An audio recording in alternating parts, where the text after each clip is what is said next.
네, 안녕하십니까. 넋구리입니다. 주말 잘 보내고 계시나요? 저는 이제 평일은 이번 주는 좀 바빴어서 영상 촬영이 좀 뜸했습니다.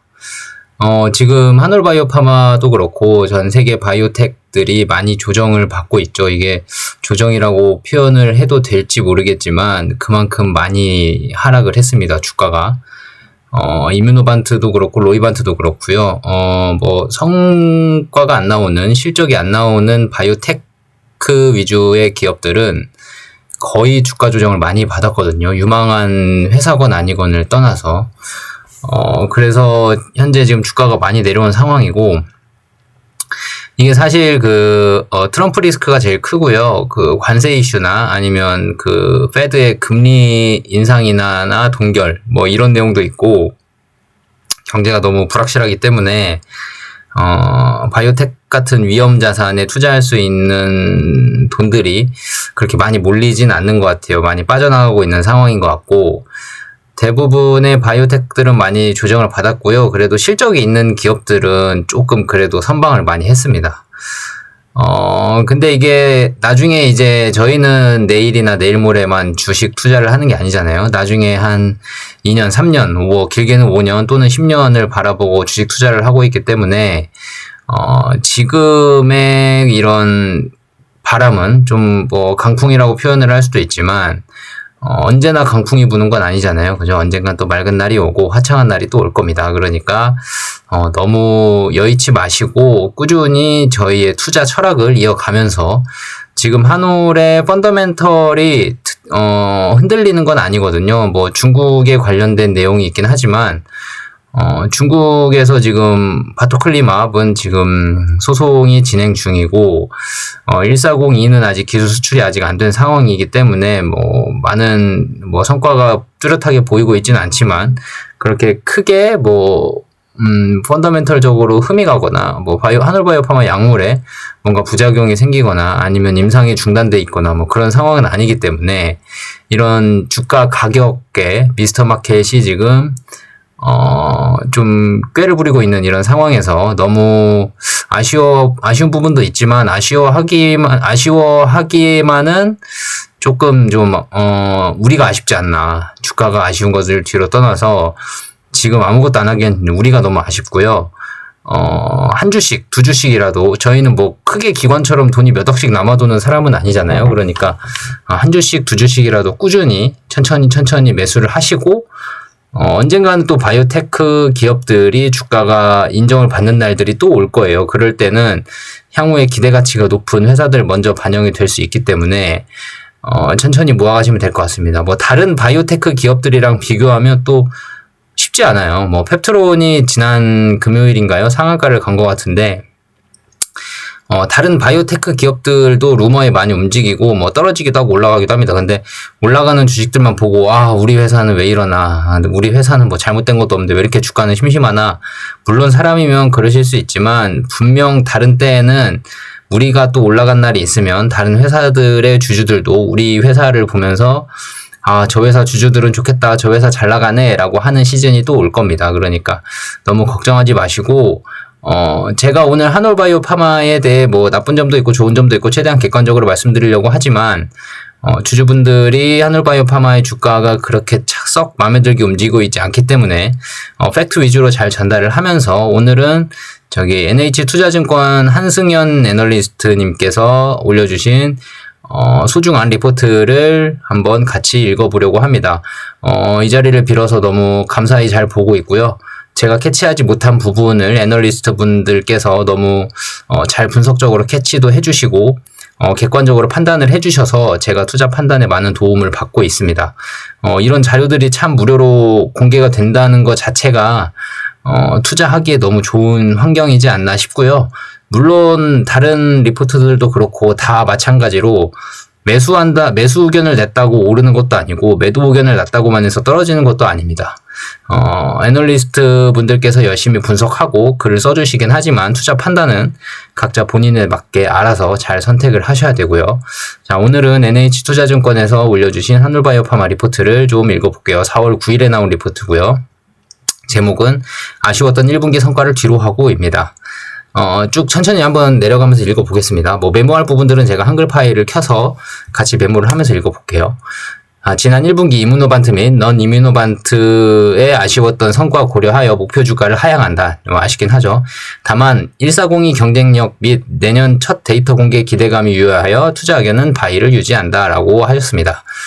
1분기 때 좀 아쉬웠죠. 3월 중순쯤에 발표한 MG와 CIDP 임상 결과가 긍정적임에도 불구하고 상업화가 진행되지 않았기 때문에 앞으로 수익 측면에서 한 1년 뒤에 수익이 발생할 게 있냐, 가능성이 많이 없게 됐고, TED를 기대하고 있지만, 그 또한 불확실성으로 남아있기 때문에, 물론 상업화를 할 가능성이 더 높지 않나, 저는 그렇게 생각을 하고 있고, 그 이유는 그 전 영상에서 많이 말씀을 드렸습니다. 뭐, TED라는 질환이 워낙 지금 치료제가 많이 부족하고, 지금 그 테페자라는 약물은 1년에 수조 원씩 한 2, 3조 원씩 팔리고 있지만 부작용이 청력 소실이라는 부작용이 환자들의 많게는 뭐 60%까지라고 하는데 뭐 그 정도는 아니더라도 뭐 20, 30%라도 청력 소실을 겪고 있기 때문에 그런 부작용을 갖고 약을 투여받고 있는 상황에서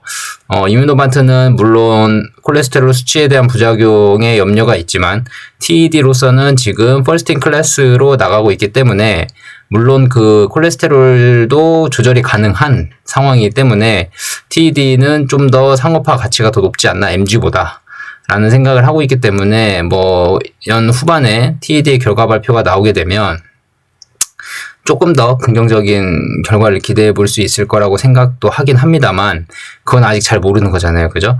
그러니까 증권사 레포트 입장에서는 그 TED의 가치를 목표가에 넣을 수가 좀 어렵지 않나 이렇게 생각을 합니다. 그래서 만약에 TED를 목표가 가치에 넣을 거면 목표가를 안 내렸을 것 같기도 한데 뭐 TED의 가치를 다 뺀 것 같아요. 일단 천천히 읽어보겠습니다. 자, 다소 아쉬웠던 이뮤노반트와 논 이뮤노반트 행보. 한올바이오파마 목표 주가가 23%가 하향됐다. 동사 기업 가치 중에 이뮤노반트 관련은 2.2조 원을 1.8조 원으로 가치를 약 0.4조 원, 4천억 원가량 하향을 했고요. 논 이뮤노반트 가치는 약 2천억 원가량 조정을 했습니다. IMVT 1번을 보시면 동사 기업 가치는 글로벌 파트너사 이뮤노반트와 연동이 된다. 최근 IMVT 주가, 이뮤노반트 주가 조정으로 동사 주가도 동반으로 하락했다. 주가 하락 배경은 내부 모멘텀 소멸, 바토클리마비나 MG, CIDP 데이터가 공개가 됐기 때문에 및 미국 증시 급락 다시 크다. 다만 미국 증시 급락에 따른 과도한 하락인 점을 고려해서 이뮤노반트 적정 시총 비중이 기존의 40%로 기준을 잡았는데 지금은 50%로 잡아도 충분히 될 것 같다고 생각하시는 겁니다.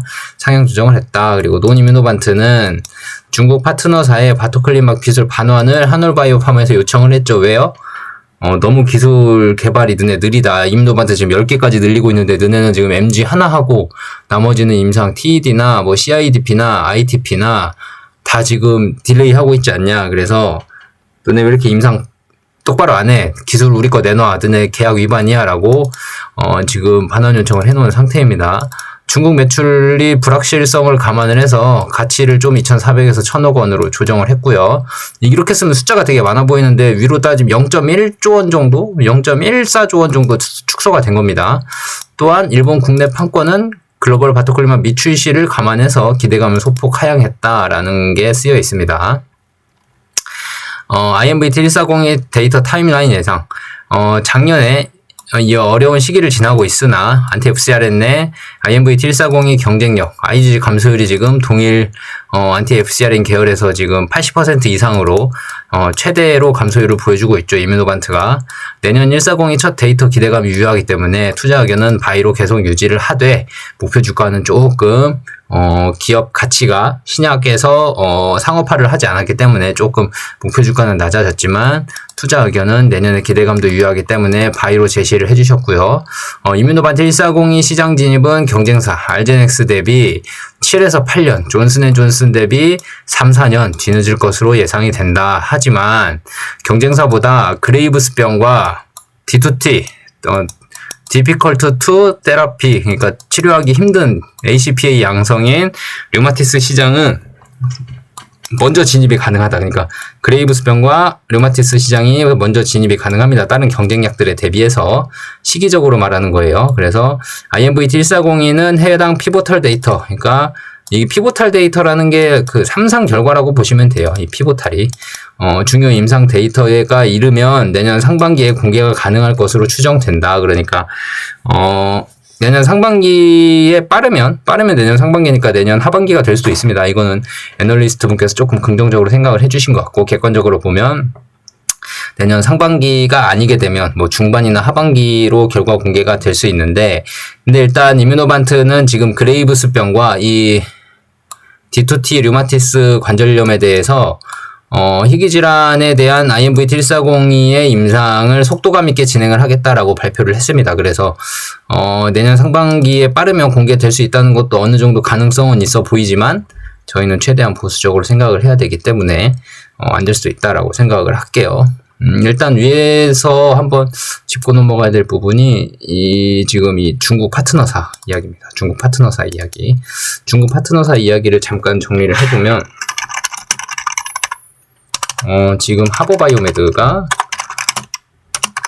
지금 한올바이오파마의 바토클리맙, 그러니까 1401이죠. 1401 IMVT 1401 바토클리맙의 중화권 상권을 가지고 있습니다. 근데 이게 지금 임상을 진행을 열심히 해야 되는데 하버라고 쓸게요. 하버가 임상 진행이 너무 더뎌요. 홈페이지 같은 거 들어가 봐도 옛날에 나온 임상들 진행 경과 말고는 업데이트 되거나 중간 데이터 발표를 하거나 아니면 임상을 더 시작하거나 그런 게 거의 공지사항이 안 올라오더라고요. 그래서 중국은 되게 좀 이게 임상하는데 좀 더디다는 생각은 저도 하긴 했고, 환자 모집이 어렵나라는 생각도 하긴 했는데 그게 아니고 하버 측에서 너무 그 바토클리맙에 대해 소홀히 하고 있는 것 같더라고요. 그래서 도대체 하버는 뭐 할까? 하버는 뭐 했을까? 그러니까 보시면 하버라는 기업도 이 약이 정말 중요한 기업이었으면 열심히 했을 겁니다. 그죠? 열심히 했을 겁니다. 근데 이 약을 열심히 안 한 이유는 다른 이유가 있었을 것이다. 그래서 제가 한번 하버바이오메드가 무슨 파이프라인들이 있나 했더니 뭐 ADC도 있고요. 뭐 여러 가지 많더라고요. ADC 등등. 근데 제가 보기엔 이 ADC가 좀 컸던 것 같아요. ADC가 요즘 대세기에 진입을 했잖아요. 그래서 ADC에 집중을 하면서 파이프라인에 투자를 하는 돈들이 다 이쪽으로 몰리지 않았나 싶습니다. 그래서 자가면역 질환인 바토클리맙보다 ADC에 집중을 하는 바람에 소홀해졌다. 그래서 이게 만약에 소송이 들어갔다. 그러니까 한올 입장에서는 되게 서운하죠. 그죠? 열심히 한다고 해서 본인들 급해서 기술을 가져갔으면서 2017년에 기술 수출했거든요. 17년 기술 수출 했는데 하버 측에. 근데 하버 측에서 열심히 안 하고 ADC 다른 거에 집중을 하면서 뭐 기술 팔고 이런 거에 되게 좀 맛을 들렸나 봐요. 그래서 좀 뒷전으로 갔어요. 그래서 제가 알기로는 저기 그 한올바이오파마 회사에서 하버 측에 열심히 중간중간에 아마 이렇게 뭐라 그래야 될까, 왜 진행이 안 되냐, 왜 우리 기술을 라이센스 아웃을 해갔으면서 왜 이렇게 더디게 개발을 하냐라고 수차례에 걸쳐서 문의를 했지만 하버 측에서는 적당한 대답이 안 왔던 것 같습니다. 그래서 이게 소통이라도 됐으면, 하버와 한올이 소통이라도 됐으면 이렇게까지는 안 갔을 거예요. 하버도 이거 해야지라고 생각은 했을 겁니다. 근데 하버 측에서 이렇게 더디게 하면서 소통이 안 됐다는 건 큰 문제가 있는 것 같고요.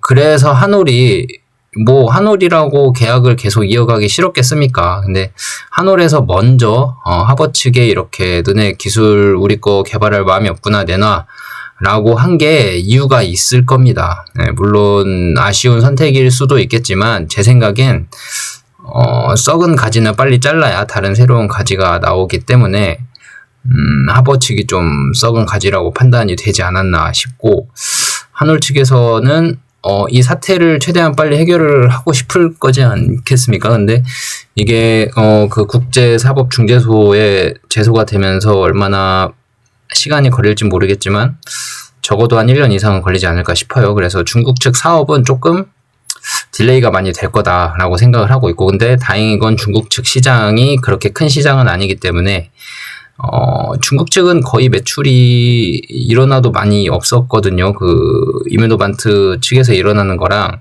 저기 중국 측 하버 측에서 일어나는 거랑의 매출 차이가 뭐 비교도 할 수 없이 이뮤노반트 쪽이 크기 때문에 중국 측은 그렇게 크게 기대를 하고 있지는 않았습니다. 그래도 잘 됐으면 좋았을 텐데 조금 아쉬운 부분이 있고, MG는 일단 임상 3상에 성공하고 BLA를 신청을 해놨기 때문에 MG는 올해 6월쯤에 아마 BLA 허가가 떨어질 것 같고요. 근데 그게 떨어지더라도 뭐 CSPC에서 팔긴 할 텐데 하버바이오메드가 CSPC에 이제 서브 라이센스 아웃, 그러니까 라이센스 아웃을 한 번 더 했죠. 그래서 그러니까 이렇게 된 거죠. 2017년에 하버 측에 한올이 기술 수출을 했고, 하버는 중국에 CSPC 제약이라고 있습니다. 는 곳에 한올이 한올에서 기술 수입을 해온 가격보다 5배가 높게 기술 수출을 했어요. 그러니까 하버가 한올에서 가져왔을 때 돈을 준 거랑 CSPC가 하버에서 가져올 때 돈을 준 거랑 5배 차이가 나요. 그러니까 이뮤노반트, 그러니까 한올의 약물을 CSPC는 지금 한 2, 3년 전에는 5배 높게 가치를 평가를 했죠. 근데 이게 하버 측에서 임상에 대한 권한이 있기 때문에 하버에서 임상을 진행하지 않으면 CSPC가 단독으로 진행을 할 수가 없는 상황이고요. CSPC는 임상이 진행이 다 되면 CSPC는 그때 약을 파는 권한 정도, 아니면 BLA를 CSPC가 신청을 하고 CSPC가 약을 판매하는 그 정도지 임상 진행에 대한 권한이 CSPC에 없거든요. 근데 그럼에도 불구하고 5배가 높게 가격을 책정해서 하버 측에 다시 사온 거면 지금의 가치는 많이 커졌다고 볼 수는 있죠. 그죠?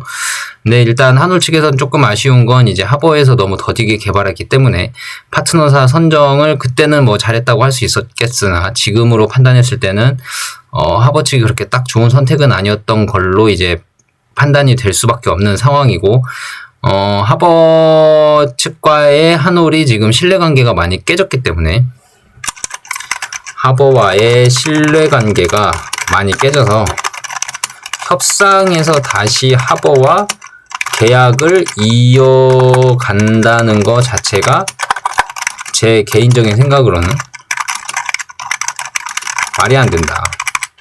만약에 하버 측에서 협상을 한다고 해도 한올 측에서 다시 할 수가 없죠. 왜냐면 내년에 이렇게 또 협상해서 또 했는데 또 안 하면 어떡합니까? 그러면 뭐 1년, 2년 지나면 뭐 발등 한번 찍히고 또 찍힌 꼴이 되는 거기 때문에 하버의 신뢰관계가 많이 깨졌다고 봅니다. 그래서 다른 제약사나 아니면 다른 중국의 바이오텍 기업이나 아니면 굴지의 기업에다가 기술 수출을 해야 될 것 같고, 근데 중요한 것은 지금 한올에게는 1402라는 무기가 있습니다. 미국 빼고 중국과 일본에서.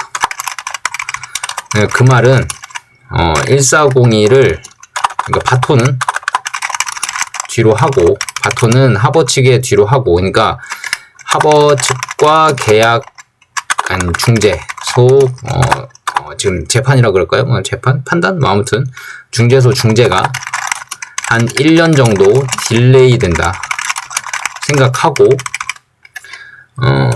바톤은 1년 정도 딜레이가 되고, 1402는 지금 한올이 들고 있기 때문에 1402는 기술 수출할 수 있거든요. 근데 이걸 다시 하버 측에 넘길 거냐? 그건 절대 아닙니다. 왜냐하면 하버와 신뢰 관계가 깨졌기 때문에 하버 측에 안 넘길 것 같다. 안 넘겨야 된다. 이렇게 되는 거죠. 그죠? 그 말은 무슨 말이냐면 1402는 다른 제약사에 기술 수출을 할 가능성이 높다. 근데 중요한 건 2017년에 1402와 2025년 현재의 1402는 지금 8년이 지났죠. 8년이 지났다. 그래서 그때 임상 1상 또는 2상 진행 중에 바토클리맙을 라이센스 아웃 할 때랑 현재 그때라고 치면 헷갈리니까 2017년 현재 2025년에 임상 3상이 10개 가까이 미국에서 진행되려 하는, 현재는 지금 6개입니다. IND 신청 3상이 지금 6개가 돼 있고, 6개가 신청이 돼 있고 승인이 돼 있잖아요. 그죠? 현재는 6개고, 2026년 3월까지 10개까지 늘린다 그랬거든요. 이뮤노반트가. 그래서, 현재 2025년에 임상 3상이 6개고, 6개라고 써야 되겠네요. 2025년 임상 3상 6개까지 미국에서 진행되고 있고 2026년 3월까지. 이건 목표입니다. 목표 10개까지 3상이 진행되는 파이프라인 1402를 가지고 있는 분위기. 그러니까 2017년 때 임상 1상 또는 2상에 막 들어간 바토클리맙을 라이센스 아웃 했을 때랑 지금 8년이 지난 25년 지금 임상 3상 6개까지 허가를 받았고 2026년 3월까지 10개까지 임상을 늘리려는 파이프라인을 갖고 있는 140이죠. 지금 이 분위기랑은 클래스 자체가 너무 달라졌어요. 지금. 그래서 한올이 미국은 이미 넘겼으니까 중국이나 일본의 라이센스 아웃 진행할 때 그때 7년 전 2017년도에 받았던 그 계약금이나 로열티, 판매 비중 또는 마일스톤 등과는 차원이 다를 것이다. 그러니까 빅딜이 충분히 나올 수 있다. 물론 일본이나 중국은 시장 가치가 그렇게 크지 않기 때문에 뭐 미국에서처럼 빅딜 몇십조 이렇게까지는 안 나올 겁니다. 근데 중국과 일본의 중국 시장 바토클리맙 같은 경우는 중국 중화권 시장에 팔았을 때의 계약금보다는 그때는 지금 임상에 3상에 들어간 개수가 워낙 많고 안정성도 많이 입증이 됐고 심지어 알제넥스는 지금 같은 계열로 같은 원리로 약을 판매를 하고 매년 작년에 약 20억 달러 그러니까 한 2조 원 넘게 1년에만 그렇게 팔렸기 때문에 지금 너무 그 위상이 다르거든요. 그래서 라이센스 아웃을 하게 되면 충분히 큰 금액의 라이센스 아웃이 나올 수 있다라고 생각을 하고 있고, 그러니까 중국에 대한 잡음이 살짝 생겼지만 이미 신뢰관계가 깨졌기 때문에 한올이 하버바이오메드에 다시 1402를 넘기는 일은 없을 거예요. 그때 하버바이오메드한테 1401만 바토클리맙만 넘겼기 때문에 1402를 하버에 또 넘기진 않을 겁니다. 이미 뭐 신뢰가 너무 중요하잖아요. 바이오 기업에서는. 그죠? 근데 그 기업에 다시 1402를 넘긴다면 너무 주주로서는 실망을 할 것 같고, 아무리 큰 돈을 준다고 해도 이 신뢰관계를 갖고 유지를 해야 되는데 그게 유지가 안 된다면 너무 어려운 길을 또다시 걷게 될 것 같고 많이 주가 면에서도 실망을 할 것 같습니다. 그래서 저도 이렇게 생각하는데 경영인 분들은 얼마나 더 크게 생각을 하고 있겠습니까? 그러니까 조금 시간이 다소 걸리겠지만 시간은 그래도 우리 편이 될 수 있다. 그러니까 잠깐의 서운함이나 실망감은 좀 거두시고 지금의 1402의 사회적 위치는 너무 다르기 때문에 세계적으로 안티-FcRn 계열 내에서 베스트 인 클래스를 지금 가져갈 수도 있는 가능성이 충분히 있다고 세계적으로 지금 판단을 하고 있기 때문에 지금은 너무 분위기가 바뀌었습니다. 그러니까 한올의 주가가 지금 너무 떨어졌다고 해서 서운해하지 마시고 향후 미래의 가치를 멀리 좀 보시고 투자를 이어나가셨으면 좋겠어요. 제가 이거 리포트를 보면서 좀 말이 길어졌는데 아무튼 중국 상황은 그렇습니다. 자, 그러면 그 뒤에를 쭉 한번 읽어볼게요. 여기는 간단히 보시고 조금 넘어가겠습니다. 이사회 구성 뭐 이런 건 넘어가고요. 자, 아쉬운 이뮤노반트와 논 이뮤노반트 성과 감안하여 목표 주가를 하향했다. 뭐 목표 주가 23% 하향한다. 이뮤노반트 관련, 논 이뮤노반트 관련 조정에 기인한다. 최근 글로벌 파트너사 이뮤노반트 주가는 내부 모멘텀이 소멸돼서 데이터가 다 공개됐기 때문에 더 이상 공개될 게 많이 없죠. 그래서 미국 전체 증시 하락에 따라 조정되어 왔다. 이뮤노반트 주가 하락에 연동되어 동사 기업 가치 하락은 불가피하나 다만 최근 미국 증시 급락인 점을 고려해서 이뮤노반트 대비 적정 시총 비중을 40%로 잡았었는데 50% 정도로 상향 조정해도 될 것 같다. 이 말은 나중에 주가가 이뮤노반트가 좀 회복을 하면 다시 40% 기준으로 잡을 수도 있는 상황입니다. 이런 거에 너무 연연해 하지 마시고. 다음 논 이뮤노반트 관련하면은 중국과 일본을 얘기하는 거겠죠. 중국 파트너사 하버바이오메드의 기술 반환 이슈가 불거졌다. 동사가 선 요청한 상황이나 하니까 그 기술 반환이나 이런 게 아니라는 말이에요. 그 한올바이오파가 너네들 왜 이렇게 개발 안 해 하고 너네 우리 거 기술 가져가서 쓸 자격 없어 내놔 하고 선 요청한 상황이고 중국 바토클리마 매출 시점이 불확실해졌기 때문에 중국 가치를 1,000억 원으로 좀 낮게 조정했다. 그리고 일본이랑 국내 가치는 이뮤노반트의 글로벌 바토클리마 및 출시 가능성을 고려하여 소폭 하향했다라고 돼 있습니다. 그래서 투자 의견은 바이를 유지한다. 근데 어려운 시기를 지나고 있지만 안티 FCRN의 1402의 경쟁력 및 데이터 기대감은 유효하다고 판단해서 투자 의견은 바이를 유지한다. 그러니까 지금 한올바이오파마가 가장 믿고 이뮤노반트도 가장 믿음직스러운 거는 믿어야 되는 데이터들은 1402의 데이터들입니다. 바토클리맙의 데이터이기도 하고 바토클리맙의 데이터가 곧 1402의 데이터가 될 가능성이 있기 때문에 추가로 나오는 바토클리맙 데이터는 곧 1402의 데이터라고 시장에서 판단을 할 여지가 높고요. 바토클리맙의 다음 데이터가 어떤 건지를 좀 주목을 해봐야 되는 상황입니다. 그래야 1402도 그렇게 되겠구나 하고 시장이 반응을 할 겁니다. 이거는 이제 조금씩 보시면 되고, 위에까지 나온 건 그 말이에요. 여기 중국 제외 아시아는 국내 일본 시장 가치는 일본 판권 계약 3상까지 진행 후 라이센스 아웃을 기대한다. 그러니까, 일본 MG랑 TED를 3상까지 다 진행하고, 일본 판권 계약은 3상까지 다 진행한 후에 라이센스 아웃을 기대하고 있다. 그러니까 지금 MG는 성공을 했고, TED는 지금 올해 12월에 아마 발표가 날 것 같아요. 지금 예상은 그렇습니다.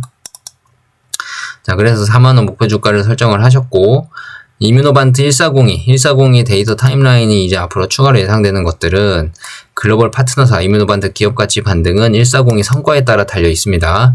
1402는 알제넥스 대비 7에서 8년 정도 늦게 나올 거고요. 그러니까 이거는 이제 알제넥스가 MG 출시 기준을 얘기하는 겁니다. MG는 2021년 정도에 출시를 했는데 1402 첫 약은 2028년을 예상하고 있기 때문에 한 7, 8년 정도 차이가 나고요.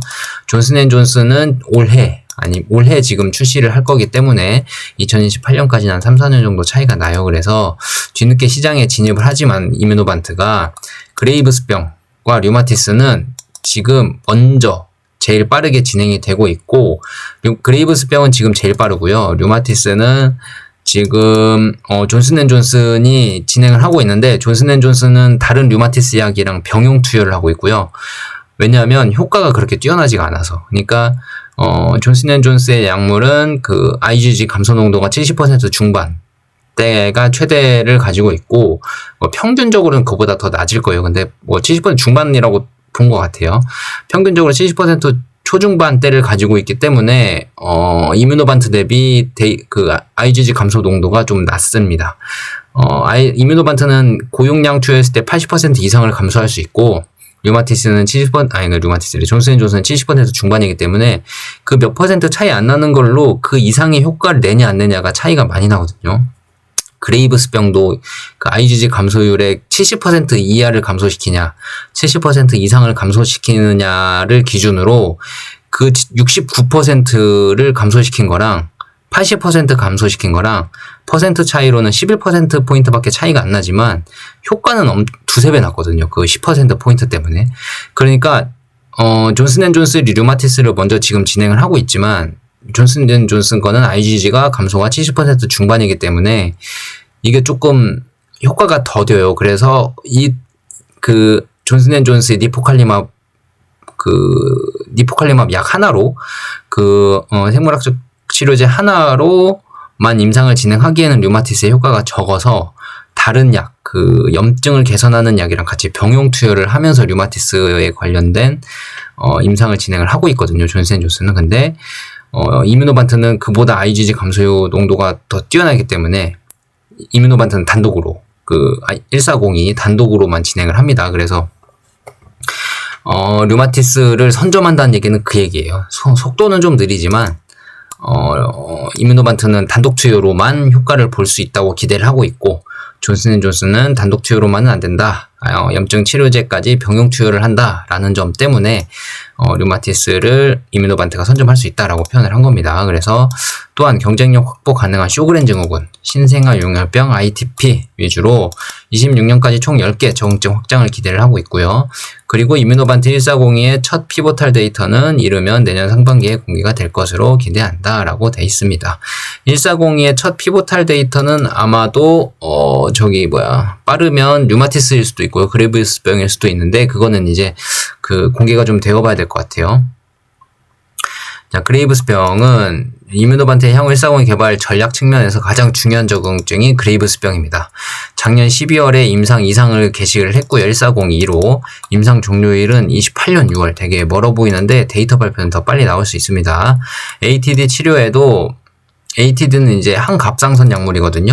갑상선 약물 치료에도 하이퍼스테로이드가 존재하는 환자가 240명을 모집을 하고, 그러니까 갑상선 치료제를 써도 계속 그레이브스병 질환이 나타나는 사람 240명을 모집을 하고, 주평가지표는 26주 차에 그 갑상선 치료제를 안 쓰는 사람, 또는 normalized T3, T4, TSH 그러니까 갑상선 호르몬이 일반 사람들과 똑같이 되는 사람의 비율, 그리고 부평가지표는 52주차 데이터 컷오프 예정이다. 환자 등록 마감은 올해 중반 예상이 되면, 그러니까 올해 중반만 되면 환자 마감이 다 된다는 얘기예요. 그 말은 무슨 말이냐면 작년 12월에 임상을 진행을 했는데 등록 마감이 올해 중반. 이상 게시는 사실 중요한 게 아닌 게 뭐냐면 우리나라랑 임상 기준이 조금 달라요. 그러니까 미국은 뭐 피보탈 데이터다, 아니면은 레지스트레이셔널 임상이다. 그래서 그 피보탈 임상과 등록 임상 이렇게 두 가지가 있거든요. 근데 이게 두 가지 둘 다 3상에 버금가는 임상이에요. 근데 우리나라 기준으로 따지면 1, 2, 3상으로만 나눠져 있으니까 우리나라는 이렇게 이상으로 표현을 하신 것 같고, 지금은 3상 진행 중이라고 이해를 하셔도 됩니다. 그래서 환자 등록 마감은 올해 중반이라는 얘기는 작년 12월에 환자 등록을 했는데 올해 중반에 환자 등록이 마감된다는 얘기는 환자 수가 엄청 많다는 얘기거든요. 보통 이게 지금 다른 질환들은 환자만 2년, 3년 모집하는 환자들도 있어요. 초기 데이터가 그렇게 나오기 힘든 약물도 있고, 암 같은 경우도 되게 오래 걸린 약물도 있고, 근데 올해 중반에 바로 이게 환자 모집이 되고 한다는 거는 환자 모집이 되게 빠른 겁니다. 그 말은 환자들이 되게 많고, 그 말은 항갑상선 약물이 안 드는 환자들이 엄청 많은 거예요. 그래서 올해 중반 환자가 다 모집이 될 것 같고, 주평가지표는 26주 차까지 투여를 다 해야 되기 때문에 올해 등록 마감한 환자들도 만약에 6월 달에 환자 등록이 마감됐다. 그럼 마지막으로 등록한 환자는 26주 동안 약을 또 투여를 해야 되잖아요. 그죠? 26주면은, 한 달이 4주니까 한 6달, 7달 정도입니다. 그러니까 이르면 내년 상반기에 탑라인 데이터도 공개가 기대된다. 그러니까 뭐 꼭 1분기가 아니더라도 내년 2분기까지에는 좀 나올 수 있을 만하지 않을까 라고 생각이 되고 있고, 이거는 환자 등록이 올해 중반에 마감이 됐다는 예상입니다. 예를 들어서 뭐 9월, 10월까지 환자 등록이 된다고 하면 마지막 등록된 환자 기준으로 26주 차까지 약물을 투여해야 되기 때문에 조금 지연될 수 있으니까 정확한 시기는 판단하기가 어렵고요. 대충 올해 중반 정도라고만 생각하면 내년 상반기까지는 좀 데이터를 볼 수 있지 않을까라고 애널리스트 분께서는 판단을 좀 해주신 겁니다. 한편 올해 초 이뮤노반트는 바토클리맙의 그레이브스 EA상 추가 데이터 계획을 추가 업데이트 리스폰스 오프 ATD 6개월 유지 데이터를 올해 6월 공개할 예정이다. 그러니까 그 말이 무슨 말이냐면 무슨 말이냐면 이뮤노반트가 지금 올해 중순 한 6월에서 7월경에 그 바토클리맙 투여를 했을 때 그레이브스병에 대한 데이터 1차 데이터는 발표를 했거든요. 효과가 좋게 나왔거든요. 이미 긍정적인 결과가 나왔고, 그 뒤에 6개월 동안 유지 데이터를 한번 또 까보고 결과를 또 하는 거예요. 그러니까 바토클리맙이 그레이브스병에 효과가 있는지 없는지를 최종적으로 확인을 하는 겁니다. 그게 POC 임상, 개념 임상이라고 하는데, 이 바토클리맙 안티-FcRn 계열의 약물이 그레이브스병에 도대체 효과가 있냐 없냐를 개념적으로 증명을 해내는 게 올해 6월이나 7월이라고 보시면 됩니다. 데이터가 여기 뒤에 있겠네요. 해당 데이터는 140이 그레이브스 기대감을 높여주면, 그러니까 바토클리맙 데이터지만 아까 말씀드린 대로 이 데이터가 좋게 나오면 곧 140이도 그렇게 나올 것이다 라고 시장은 판단을 하기 때문에 얘네가 해당 데이터가 140이 그레이브스 기대감을 높여준다는 말이고요. 이뮤노반트 주가 측면 10% 내외 수준의 상승 모멘텀이 될 수 있을 것으로 예상한다.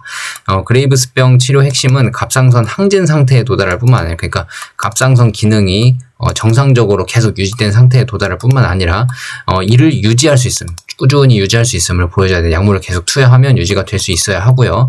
140에서도 기존 그레이브스병 바토클리맙의 680mg과 340mg 용량 간 ATD 프리 한 갑상선제를 안 넣어도 되는 사람이랑 노멀라이즈드 T3, T4, TSH 비율이 20% 차이 재현 시에는 다른 안티-FcRn 치료제 유입이 어려울 것으로 예상된다. 그러니까 고용량 넣었을 때랑 저용량 넣었을 때랑 환자 개선의 차이가 20%가 났었거든요. 그 말은 무슨 말이냐면 이 고용량과 저용량의 차이가 크다는 거예요. 그러니까 고용량은 경쟁사에서 IgG 감소율을 못 따라올 정도의 IgG 감소율을 보여주고 있는 거고요. 저용량은 경쟁사만큼의 IgG 감소율이 나옵니다. 근데 340mg, 그러니까 경쟁사만큼의 IgG 감소율을 보여준 환자랑 고용량을 투여받은 환자랑 증상이 20%가 더 좋게 고용량이 나타난 거예요. 근데 이게 한번 6개월 유지 데이터를 한번 까봤는데도 그 차이가 또 나타난다 하면 다른 FcRn 치료제 유입이 어려울 것으로 예상해요. 이 말은 저용량의 효과만 나타나는 다른 경쟁사 약물들은 이 고용량의 약물 효과를 나타낼 수 없기 때문에 시장성이 많이 없을 거다라고 판단을 하고 있는 겁니다. 이게 지금 그레이브스병이 왜 중요하냐면 그레이브스병의 시장 가치가 지금 알제넥스가 중증 근무력증이랑 새로운 칸에서 보면 지금 현재 알제넥스가 중증 근무력증, 그다음에 CIDP는 SC 제형으로 엊그제 이제 PFS 제형, 프리필드 시린지라 그래서 주사기를 집에서 쓸 수 있는 PFS 제형으로 출시를 했고요.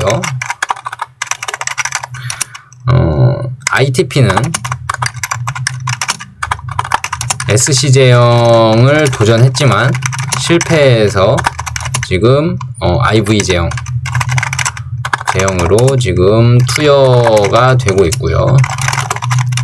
지금 15개 임상 3상을 진행 중이거나 계획 중입니다. 알제넥 상황은 이래요. 근데 지금 실제로 출시된 약을 따져보면 중증 근무력증과 MG, CIDP는 SC 제형, 이 두 가지는 SC 제형이고 ITP는 IV 제형, 그러니까 정맥주사 제형으로 지금 병원 가서 2시간씩 받아야 되는 ITP 제형으로 이 세 가지 약물이 이제 출시가 되는데 나머지 15개 임상까지 고려를 해서 지금 시총이 우리나라 돈으로 한 40조 원 정도 될까요? 그 정도 될 겁니다. 그 정도 될 건데 지금 이뮤노반트 시총이 약 한 3조 원? 3조 원 정도 되나 봐요. 3조 원? 아니다. 4조 원? 지금 몇 달러죠? 14달러니까 정확히는 제가 계산을 해봐야겠지만 3, 4조 원 될 거예요. 그러니까 10배 차이. 그 차이가 뭐냐? 이뮤노반트랑 알제넥스랑. 약물의 차이는 뭐 둘 다 약물의 차이는 이뮤노반트가 훨씬 IgG, GG 감소 농도가 높다. 고용량에서. 그래서 약물의 차이는 이뮤노반트가 훨씬 효과가 더 좋을 수는 있어요. 근데 단 출시된 약물이 없다. 이게 가장 크다 그랬죠. 출시된 약물이 없기 때문에 알제넥스보다 시총이 10배 차이가 나는 거예요. 근데 이게 MG랑 CIDP랑 ITP랑 환자 수를 아무리 싸잡아봐도 제가 알기론 그레이브스병 환자가 MG 환자보다 4배 이상으로 저는 알고 있습니다. 그러니까 이뮤노반트가 그레이브스병 약이 효능이 있고 충분히 상업화 가능성이 있을 만큼 주요 평가지표를 충족한다면 알제넥스 시총을 넘겠죠. 왜냐하면 그레이브스병 하나로 저 MG, CIDP, ITP 환자 수를 다 합친 것보다 그레이브스병 하나가 더 많거든요. 그러니까 이게 그레이브스병이 가장 지금 시기도 지금 빠르기도 하거니와 환자 집단이 워낙 커서 그레이브스병이 유효성 지표가 충족이 된다. 그러니까 그 말은 무슨 말이냐면 바토클리맙 그레이브스병 이상 최종 데이터 올해 6월 또는 7월 그레이브스병 이상 최종 데이터가 발표가 되면 이 말은 140이 데이터 발표와 같다고 시장에서는 기대하기 때문에 시총 반영이 클 수 있다. 그레이브스병 환자군이 워낙 크기 때문에. 그러니까 만약에 바토클리맙 데이터가 개념 증명 데이터에서 고용량 데이터에서 특히 너무 효과가 탁월하게 나온다 싶으면 알제넥스 입장에서는 시총이 알제넥스가 까질 거는 그렇게 없어요. 왜냐하면 약을 팔고 있으니까. 그레이브스병은 알제넥스가 갖고 있지도 않고 지금. 근데 그레이브스병의 약물 가치, 그레이브스병의 환자군의 규모와 그 환자군의 규모에 따른 약물의 가치의 포텐이 워낙 크기 때문에 임상 이상 최종 데이터가 바토클리맙이긴 하지만 발표가 돼서 데이터가 좋게 나오면 140이 데이터가 좋게 나올 거라고 생각을 할 거기 때문에 그레이브스병의 시장 가치가 워낙 크기 때문에 이뮤노반트의 반등성도 좀 클 수 있다. 저는 그렇게 보거든요.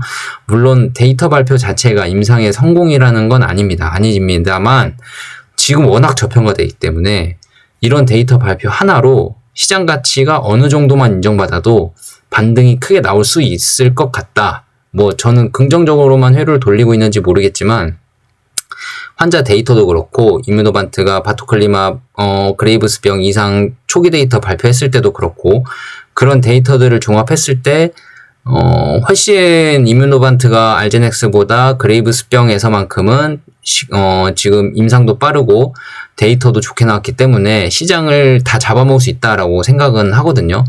그레이브스병조차도 지금 이뮤노반트는 지금 자동주사제형으로도 개발을 하고 있단 말이에요. 그러니까 편의성 면에서도 앞서 있기 때문에 조금만 시장 가치를 반영을 해도 반등이 크게 나올 수 있다. 지금은 거의 시장 가치가 반영이 안 됐거든요. 그러면 시총을 좀 따라잡을 수 있을 것 같고, 근데 지금 이뮤노반트는 4조, 알제넥스는 40조의 가치의 10배의 가치를 받고 있기 때문에 이거는 약물을 파냐 안 파냐의 정도인데, 그레이브스병의 임상 데이터가 좋게 나오면 10배까지는 좀 이렇게 좀 커버가 너무 많이 벌어진 거 아닌가. 그래서 그래도 좀 차이를 좁힐 수 있다. 그 말은 이뮤노반트의 주가의 반등폭이 클 수 있고, 그 말은 한올바이오 파마도 반등폭이 조금 있을 수 있다. 근데 너무 긍정적으로 회로를 돌리시면 안 됩니다. 적당한 회로를 돌리시되 그레이브스병 발표가 되게 중요한 이유는 이런 이유 때문입니다. 환자군이 크다. 그래서 여기서 얘기를 한 거고, 불응성 ACPA 플러스 류마티스 관절염에 대해서도 나와 있습니다. 이 밑에는 내용이 조금 짧으니까 그냥 잠깐 읽고 넘어갈까요? 한편 140이 두 번째 핵심 정증으로 불응성이고 ACPA 양성 류마티스 관절염도 올해 1월 임상 2상에 진입을 했습니다. 그래서 2027년 9월 예정이고요. 이것도 왜 이렇게 빠르냐? 환자가 많아요. 이거 환자도. 환자 120명 모집 예정이고 임상은 스크리닝 기간을 5주 거치고 피리어드 1 오픈 라벨 그러니까 눈에 몇 밀리그램 주사를 놓을 거야 라고 공개를 해서 오픈 라벨 1을 거치고요. 피리어드 2 추가로 12주로 또 임상을 진행을 합니다. 피리어드 1 임상 참여자 중에서 ACR 20 반응 조건 만족한 환자를 14, 16주 차 동안 만족한 환자만 피리어드 2로 넘어갈 수 있고 1402 600ml, 300mg을 위약군을 1대1대1 비율로 구성을 해서 너네가 맹검 임상이라는 거는 너네가 이게 지금 플라시보 위약인지 아니면 300ml인지 600ml인지 모르게 임상을 하는 겁니다. 의사들도 몰라요. 그래서 구성해서 맹검 임상을 진행을 하게 됩니다. 추가 12주 동안. 그래서 28주 차에 마무리한 환자가 피리어드 3 48주 유지호법까지 쭉 거치게 돼요. 그래서 주평가지표는 피리어드 2 이때까지 이거 말고요. 유지호법 말고 이때까지 추가 12주까지 마무리한 여기 피리어드 2가 끝난 기간에 ACR 20을 도달 환자 20에 도달한 환자 비중이다. 다만 피리어드 1 오픈 라벨 데이터는 2026년에 공개가 가능할 것으로 기대한다. 그 말은 내년이면 피리어드 1 오픈 라벨이니까 너네가 600ml만 쭉 넣잖아요. 600ml 넣었다고 얘기한 환자들의 데이터가 공개가 될 거고요. 한편 경쟁사 존슨앤존슨은 불응성 ACPA 양성 류마티스 임상 여기까지 똑같죠? 데이지 2를 작년 10월 종료했다. 그 말은 임상 이상인데 종료했다. 이거 병용은 이게 그겁니다. 염증약 이거 같이 병용한 거예요. 병용해서 투여를 했고 올해 관련 데이터도 공개를 할 거예요. 그래서 이때 종료한 데이터 초기 데이터는 공개가 그때 됐었는데 효과가 되게 좋게 나왔고요. 주평가 지표는 12주차 다스 28 CRP로 이거는 무슨 질문 28개를 말을 하는 겁니다. 나중에 이거 류마티스 관절염은 한번 제가 테마로 딱 잡아서 영상을 한번 올리겠습니다. 부평가 지표가 12주차 ACR 20이나 50이나 70이다. 만약 TNF-알파 단독요법 그러니까 염증을 제거하는 약물 단독보다 병용의 치료 효과가 우위성이 확인되면 그러니까 이 존슨앤존슨의 니포칼리맙을 같이 넣었을 때 치료 효과가 우위성이 확인이 되면 FcRn 치료제의 불응성 이 환자 확장 잠재력을 확인할 수 있다라고 얘기하고 있습니다. 그래서 존슨앤존슨도 데이지 2 데이지 이상 올해 주요 데이터 발표 중에 한 개로 지목을 한 만큼 그만큼 시장 가치가 크다고 예상을 하고 있고 이뮤노반트도 함께 기대감도 가질 수 있게 됩니다. 같은 약물이기 때문에 이 밑에는 지금 파이프라인에 대한 타임라인인데 이건 다음에 봐도 되고 이것도 지금 타임라인 위에 다 나온 내용이라서요. 필요하신 분들은 천천히 둘러보시고 이것도 지난번에 다 나왔던 내용이에요. 지난번 영상 한번 보셔도 좋습니다. 그래서 지금 NH투자증권의 리포트는 마무리가 됐고 이제 핵심만 좀 간단히 말씀드리면 중국과의 자법은 있다. 하지만 신뢰관계가 많이 깨진 상황이기 때문에 1402를 하보바이오메드에 또 수출할 일은 없을 것 같다. 다른 제약사를 찾아야 되지만 다른 제약사와의 계약을 할 때 2017년도의 한올바이오파마의 위치와 2025년 현재의 한올바이오파마 위치는 많이 다르다. 그때는 임상 1상, 2상 단계의 약물을 기술 수출한 가치만 인정을 받았고 지금은 미국에서 임상 3상급에 해당하는 임상을 10개 가까이 하려고 추진을 하고 있거나 추진을 하고 있기 때문에 이 신약 이 바토클리맙이 아닌 1402의 기업 가치, 약물 가치는 2017년대보다 몇 배가 커졌다고 봐도 무방하다라고 생각을 하고 있고요. 이뮤노반트는 지금 그레이브스병에 많은 공을 들이고 있고 그레이브스병은 시장 가치가 MG와 CIDP와 ITP 지금 알제넥스가 팔고 있는 약물과 나머지 15개 임상을 진행하고 있지만 그런 가치의 약물을 다 갖췄을 때 알제넥스가 지금 시총을 40조 가까이 받고 있는데 이뮤노반트는 4조 가까이 받고 있다 지금. 근데 그레이브스병 하나만으로도 MG, CIDP, ITP 지금 출시된 약물의 환자 수를 그레이브스병 하나로도 뛰어넘기 때문에 이뮤노반트가 지금 40조 가까이 되는 알제넥스와 비교를 했을 때 너무 기업가치 인정을 못 받고 있다. 그래서 그레이브스병 데이터가 올해 중순에 추가 데이터가 발표가 돼서 만약에 초기 데이터처럼 잘 나온다면 그레이브스병에 대한 기대감이 훨씬 높아질 수 있고 그 말은 1402에 대한 약물의 기대감이 되기 때문에 기업가치 상향에 추가적인 영향을 미칠 수 있다. 물론 막 50% 60% 가까이 오를 수는 있을 것 같지는 않아요. 물론 보수적으로 생각을 좀 하셔야 됩니다. 그래도 여기 NH투자증권의 한승현 애널리스트님께서는 한 10% 정도 등락을 예상을 하고 있기 때문에 제 눈보다는 애널리스트 분의 눈이 더 정확하긴 할 것 같아요. 그래서 근데 10%라고만 해도 뭐 많은 기대감이라고 볼 수 있고, 그 위에 더 이제 임상이 진행이 되면 더 많은 기대감이 반영이 되겠죠. 시간이 지날수록. 그렇기 때문에 조금 기대를 할 만하고, 오늘은 좀 여기까지 하고요. 다음 시간에는 최대한 제가 불응성 ACP 양성에 대한 류마티스 관절염이 도대체 어떤 관절염 환자들인지, 또 이런 평가 지표들은 어떻게 구성이 되어 있는지, 그래서 약의 원리가 이런 불응성 환자들에게 어떻게 영향을 미쳐서 효과가 발생을 하는지까지 천천히 한번 되돌아보는 시간을 갖도록 하겠습니다. 오늘 영상 끝까지 시청해 주셔서 감사하고, 주말에 영상 잘 보시면서 천천히 한번 이해해 보시고, 좀 불안하신 분들은 천천히 제 영상 보시면서 편안하게 좀 생각을 좀 해주시고, 현금이 조금 있다면 천천히 개인 판단 하에 공부하시고 판단 하에 열심히 모아가시면 좋을 것 같습니다. 감사합니다.